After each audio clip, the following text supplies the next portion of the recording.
was a few years ago when these pro-life ladies from Progressive Anti-Abortion Uprising got these boxes from a waste truck at this abortion clinic, and they took them home and filmed an unboxing video showing the contents of 115 dead babies from the clinic. That's a third trimester baby. And when they reported it, the police came over and arrested one of the ladies and confiscated the aborted babies they had as proof. No one knows what happened to the babies, and no autopsy was conducted. The case went cold. It's been years now, but as of just over a week ago, it's not over. We saw that even though these babies' bodies were mangled and we brought it to the public, that people refused to take action. A few months ago, in June, this pro-life organization called the Survivors of the Abortion Holocaust went on a mission to protest and investigate this abortion clinic. And more specifically, their abortionist, Dr. Cesare Santangelo. In fact, he's pretty much their only guy, which means he's the one that probably aborted all 115 babies from years ago. Well, a few months ago, they got footage of Dr. Santangelo walking into his clinic, and this time he has a cast on his arm. This man is Cesare Santangelo. This is the butcher of DC. He's responsible for the deaths of the 5. Check out this Google review on his abortion clinic.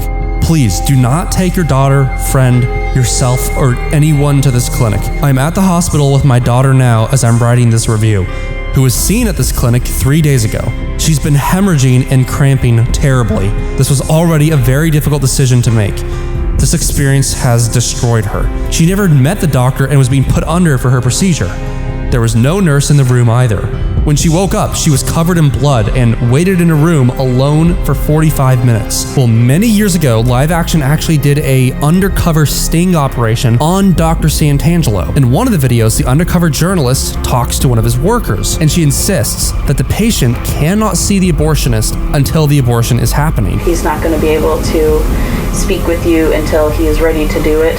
Okay. And you're actually pants off in the room. In another video, when they actually talked to Dr. Santangelo himself, he admits that if a baby still survives after a failed abortion, he would let it die. But if it did, like, what would happen? Legally, we would be obligated to help it survive. But would you make sure that it, like, it doesn't survive? Things you do. Obviously, you're here for a certain procedure. Then we would do things we would not help it. The survivors of the abortion Holocaust had enough. They made this formal complaint to the DC Board of Medicine, demanding an investigation into Dr. Santangelo and the Washington Surgi-Clinic. Well, clearly this did something, because the Washington Surgi-Clinic has halted abortions for the next month, and Dr. Santangelo failed to renew the license for the abortion clinic. We are on the winning side. Now is the time to get involved, work together, so we can see the end of abortion in America.